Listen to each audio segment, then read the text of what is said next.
तो संदीप जी मुझे बताइए ये फेस रीडिंग क्या होता है और how relevant it is and how मतलब कितनी ऑथेंटिक चीज़ है ये? देखिए, face reading is quite relatable.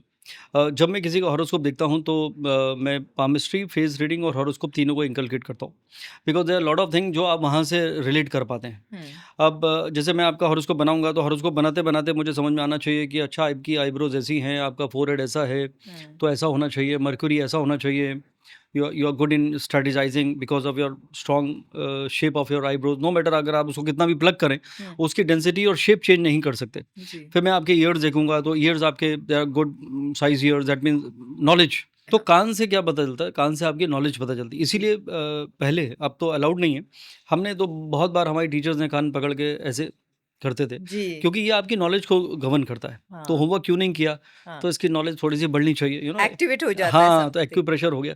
तो कान से आपकी नॉलेज, लोअर लोब से आपकी वेल्थ, हुँ, फिर आपके शेप ऑफ द ईयर से पता चलता है कि हाउ सिक्रेटिव यू आर। हुँ, और इवन अगर अब अंदर का शेप होता है, it is like a child in the mother's womb. हुँ, ये बहुत ही डीप अंडरस्टैंडिंग है। हुँ, बहुत सारी चीज़ें कान से पता चलती हैं। फिर आपकी नोज़ है। हुँ, नोज़ अगर आपकी थोड़ी-सी हाई होती है, तो वो अर्ली मॉर्निंग बर्थ होता है या सन स्ट्रॉन्ग होता है, हुँ, तो उसके लिए pride, self respect, dignity, self esteem बहुत इंपॉर्टेंट होती है, जिसको हम ईगो भी कहते हैं। हुँ, वो एक प्रॉब्लम बन जाता है। हुँ, फिर आपका आईज़ से पता चलता है, वो वैसे भी कहते हैं लव एट फर्स्ट साइट। हुँ, तो साइट इसलिए बोलते हैं, वीनस जो है वो आईज़ को रूल करता है। हुँ, तो people who have beautiful eyes that means they have a beautiful Venus. हुँ, तो कुंडली में आपका वीनस स्ट्रॉन्ग होना चाहिए। तो हुँ, जब तक आप कुंडली बनाना शुरू करते हैं, उससे पहले आधी कुंडली आपका चेहरा बता देता है। जी, तो वो बहुत ज़रूरी है। कई बार कुंडली बनाई यार, ये तो लग नहीं रहा है, हुँ, तो मुझे डाउट हो जाता है। फिर मैं तो, are you sure about your time of birth? हुँ, let me call my mom. तो मॉम कहती है हाँ, वो ऑलमोस्ट था, मुझे लगता है कि शायद आधा घंटे का फ़र्क हो सक तब मुझे मालूम है कि ये कुंडली इसकी करेक्ट नहीं है। राइट, तो that is how every astrologer should rectify the horoscope.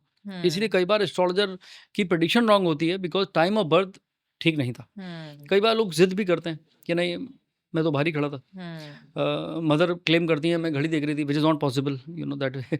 Right, तो बहुत मुश्किल है। लेकिन राइट, एक-एक बॉडी का पार्ट आपकी फेस का, आपकी आपके पाम से बहुत सारी चीज़ें रिलेट हो जाती हैं। वो कई बार कई चीज़ों को कन्फर्म करने के लिए आपको देखना पड़ता है, कई बार उसको कोरिलेट करने के लिए देखना पड़ता है, दैट इज़ हाउ।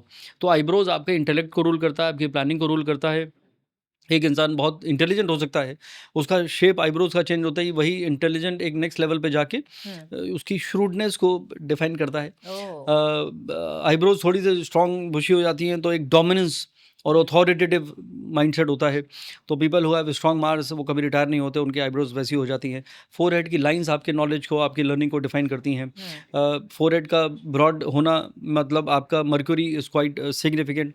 स्किन का टोन वो हुँ, बहुत इंपॉर्टेंट है, उसका लश्यर नॉट कलर, उसका कि वो कितना ब्राइट है, उस पे डिपेंड करता है आपका मर्क्यूरी कैसा है। हुँ, ईयर्स मैंने आपको बता दिया, नॉलेज भी है, वेल्थ भी है, लर्निंग भी है, बीइंग सेक्रेटिव है। शेप ऑफ द फेस से बहुत सारी चीज़ें पता चलती हैं, चिन से पता चलती है। नोज़, इसलिए जो पुराने मुहावरे सारे बने थे श्रद्धा जी, ऊँची नाक वाले लोग, नाक कट जाएगी, हुँ, नाक पे ये मक्खी बैठने नहीं देते। नाक पे क्यों बनाया? नाक nose is your pride. Right, तो वो उससे पता चलता है कि इसका प्लैनेट सन कैसा है, बिकॉज़ जो प्राइड को रूल करता है। हुँ, तो many thing you can relate from your face. हुँ, ऐसी पाम है आपका, हुँ, आपकी शेप ऑफ द पाम, आपका थंब कैसा है और आपकी लाइनें पाम के ऊपर कैसी है, बहुत सारी चीज़ें वहाँ पे डिफाइन होती हैं।